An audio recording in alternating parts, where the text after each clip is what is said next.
किसान साथियों, अगर जो आप पराली को जल्दी से जल्दी गड़ाना चाहते हैं तो मैं आपको आज एक छोटी सी तरकीब बताऊंगा। उससे पहले दोस्तों, आप सभी को मेरी राम राम। मैं हूं आपका दोस्त आशीष। स्वागत है आपका अपने चैनल हाईटेक ताऊ किसान में दोस्तों। और मैं आपसे एक रिक्वेस्ट और करना चाहूंगा कि कृपया करके आप चैनल को सब्सक्राइब कर दें, और दोस्तों अगर वीडियो पसंद आए तो वीडियो को लाइक कर दें। और दोस्तों, अपने जितने भी मित्र हैं, अगर तो वीडियो अच्छी लगे तो उनके साथ दोस्तों वीडियो भी सेंड कर दे। तो दोस्तों, मैं बताना चाहूंगा कि धान के खेत में गेहूं की बिजाई के समय दोस्तों एक प्रमुख समस्या होती है, वो होती है पराली। तो दोस्तों, पराली का अभी सरकार ने जलाने पर दोस्तों बैन लगा रखा है, प्रतिबंध लगा रखा है। और वो जलाने पर भी दोस्तों हमारे जमीन को बहुत सारी हानियां होती हैं। उसके बारे में दोस्तों अलग से वीडियो बनेगी।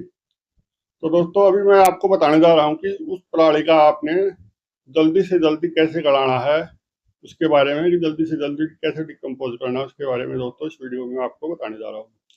तो दोस्तों, वीडियो के साथ बने रहिएगा, मेरे साथ बने रहिएगा दोस्तों। तो चलिए करते हैं शुरुआत।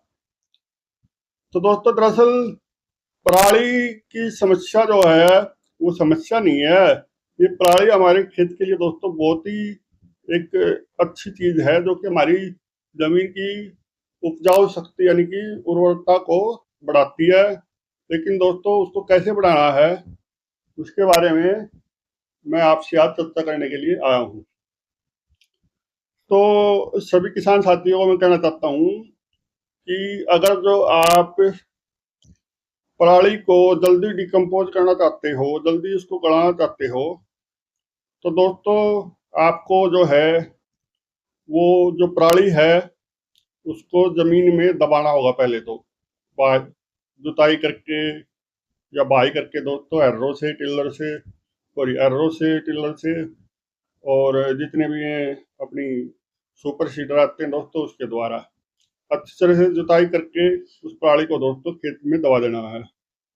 उसके बाद दोस्तों, वो पराली जो है आपकी, उसमें आपने गेहूं की फसल को भी दोस्तों उसी खेत में बोना है। लेकिन उससे पहले आपको सिर्फ एक काम करना होगा दोस्तों, जिससे वो पराली आपके खेत में एक पोषक तत्व की तरह दोस्तों काम करेगी, पौधे को वो ताकत देगी दोस्तों।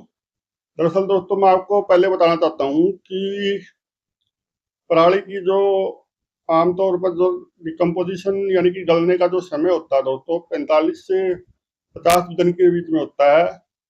लेकिन दोस्तों, इस विधि के दौरान अगर जो आप पहला पानी दोगे तब तक आपकी सारी पराली गल चुकी होगी।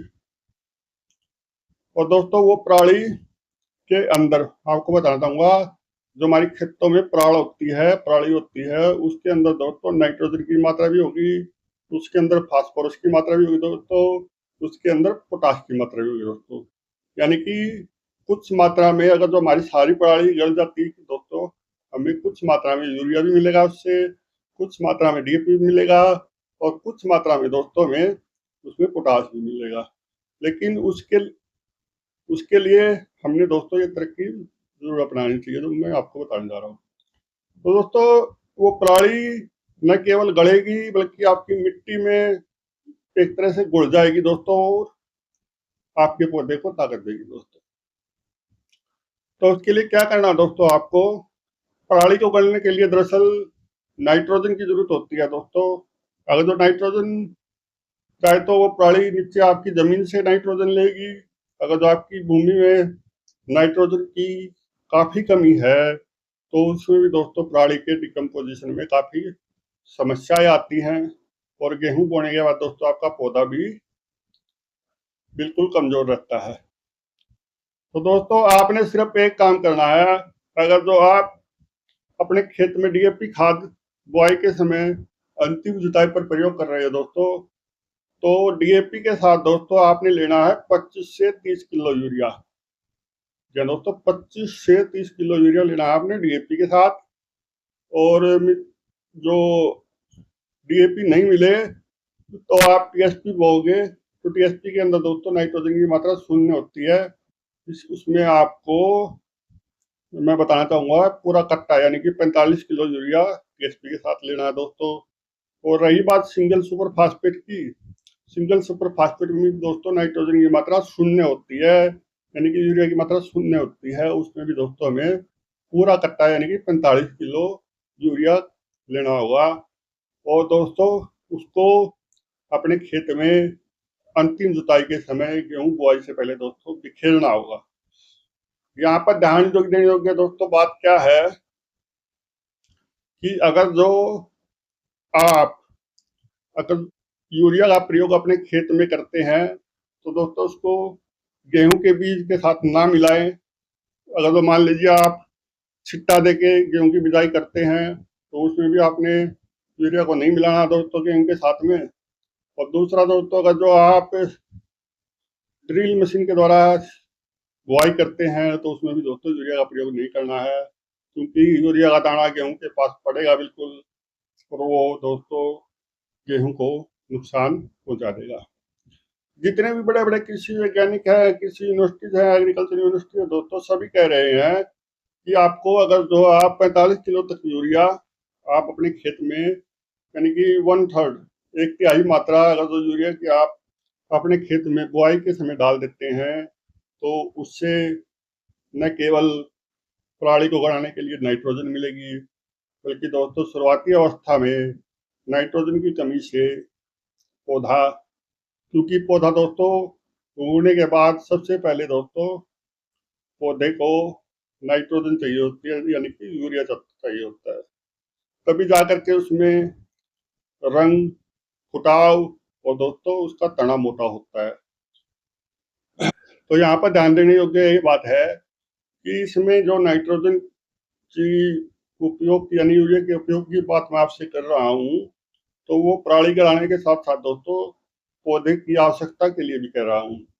और ये कहना मेरा नहीं है दोस्तों, ये सभी कृषि वैज्ञानिकों और एग्रीकल्चर यूनिवर्सिटी और जितने भी ये बीज बनाने वाली हमारी सरकारी संस्थान है उनके द्वारा दोस्तों सिफारिश की गई है कि आप डीएपी के साथ, क्योंकि डीएपी में 18% नाइट्रोजन होती है, उसके साथ 25 से 30 किलो यूरिया, टीएसपी में यूरिया की मात्रा शून्य होती है, उसके साथ आपको एक कट्टा पूरा यानी कि 45 किलो नाइट्रोजन की मात्रा सॉरी यूरिया की मात्रा।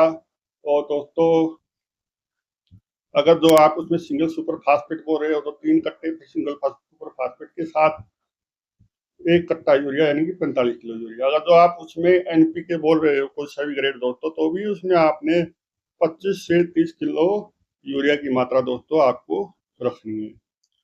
तो उससे दोस्तों आपको मैं बताना चाहूंगा, इतने आपका पहला पानी देने का समय आएगा तो आप देखेंगे कि वो पराली पूरी तरह से गल चुकी होगी और वो जैसे ही आप पानी दोगे उसमें वो आपका पौधे का खुराक बनेगा दोस्तों। और नाइट्रोजन आप एक चीज और करके देखना, 1 एकड़ में यूरिया मत बोना और एक एकड़ में दोस्तों यूरिया बोना।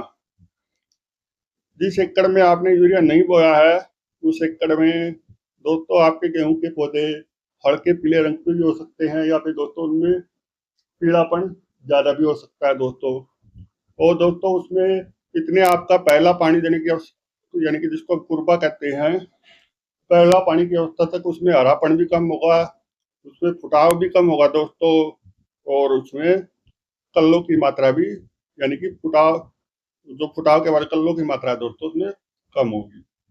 अगर जो आप यूरिया बो देते हैं तो दोस्तों उसमें आप इतने पानी दोगे इतने आपका पौधा बिल्कुल सांड हो चुका होगा, क्योंकि दोस्तों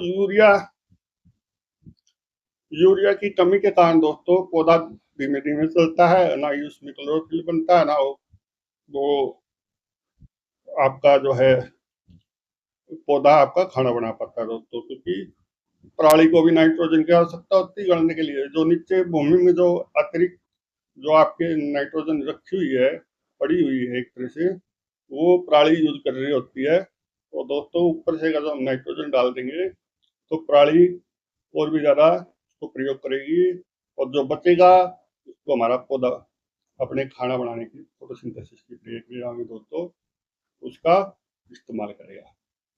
तो दोस्तों एक छोटी सी बात थी, लेकिन इसके साथ एक सावधानी और बता देता हूँ मैंने पहले बताई आपको यूरिया को आपने न तो बीज के साथ मिलाना है, न ड्रिल मशीन में दोस्तों जब आप बिजाई कर रहे होते हो उस समय मिलाना है। उसको अंतिम जुताई के समय, जब आप अंतिम जुताई कर रहे होते हो उसके समय दोस्तों उसको आपने खुला फेंकना है यूरिया अपने खेत में। ध्यान दें, यूरिया को आपने खुला फेंकना है अपने खेत में। और दोस्तों इसके फायदे ही फायदे होंगे। कुछ लोग के मन में भ्रामक रखते हैं कि यूरिया गर्म है, यूरिया नरम है। तो दोस्तों मैं बताना चाहता हूँ आपको, सब चीजें गर्म है ना नरम है। जो भी पौधे का आवश्यकता होती है, जिस तत्व की वो पौधे के लिए आवश्यक होती है। क्योंकि आपको भी पता होगा यूरिया का इस्तेमाल जो है गर्मियों में भी करते हैं, जब 40 डिग्री का टेम्परेचर होता है। तो दोस्तों उसमें क्या है, वो पौधा तो गर्म चीज समझ के लेता है नहीं। जो पौधे की खुराक है दोस्तों, हमें पौधे की खुराक को मिली। तो दोस्तों लाइक करके बताइएगा, कमेंट करके बताइएगा वीडियो आपको कैसी लगी। आपको कोई इसके बारे में कोई और शंका प्रणाली के बारे में तो आप कमेंट करके पूछ सकते हैं। और दोस्तों कृपया करके चैनल को सब्सक्राइब कर दें और वीडियो को शेयर कर दें दोस्तों। जय जवान जय किसान दोस्तों, धन्यवाद।